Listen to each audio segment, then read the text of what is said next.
So in this video, I want to go over ADA requirements for bathrooms. And keep in mind that ADA requirements in every single state is going to be different. I'm actually out here in Texas, and the requirements in California or Arizona or even Florida is going to be a little bit different than Texas. But I want to show you a rule of thumb that I like to use, especially when I'm working with contractors. It's not like I don't trust them, but as you know, you have to double check and verify and clarify for yourself. Because if you're a contractor, no matter how good they are, they can make mistakes as well. So it's nice to be able to go right behind them and just to verify to make sure that everything is within specifications, because we don't want to have to redo something over again. Because you may or may not know, if you haven't done construction work in the past, if you mess up on something, you have to redo a wall or whatnot, you can be spending tens of thousands of dollars because of that simple mistake. So I like to verify and clarify for myself, because at the end of the day, I know it's going to come out of our pocket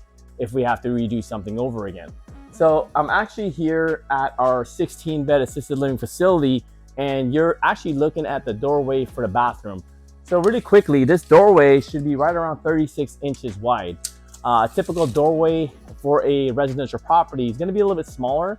So you want to make sure to open up the doorway if you can, because you're going to have folks that are in wheelchair that has to get to the bathroom or the hallway or even into their bedrooms. It's a great idea to open up the hallways and also open up the door. So when I turn to the left here, you can actually already see the shower hanging right up here.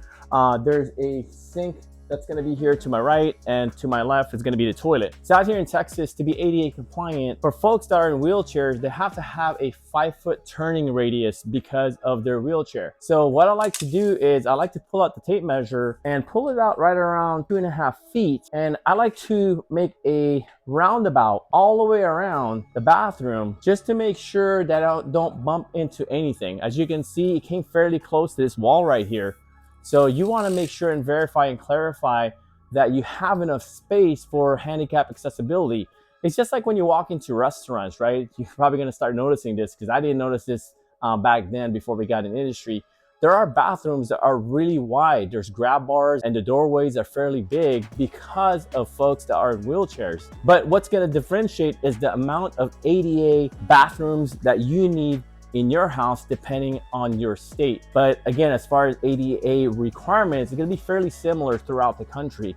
So it's really critical for you to make sure that you hire the right contractor that already has experience on retrofitting these types of homes. Because again, you don't want to have to do retrofits over again, because when your state and city inspector comes out, they're going to bring out their tape measure and they're going to start measuring to make sure that everything in your home is compliant, especially the bathroom. So that's why it's really critical that you understand and have the knowledge on how the bathroom should be set up, and also verify and clarify right behind your contractor, or even with your contractor, schedule a day and time so you guys can go out and measure while it's still in the framing process. Because at this point, it's still fairly cheap if you have to move a wall or whatnot.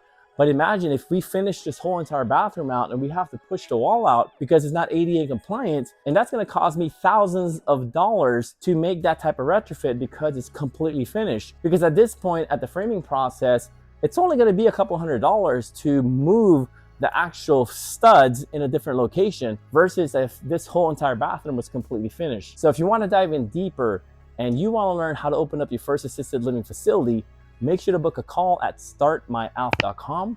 That's startmyalf.com.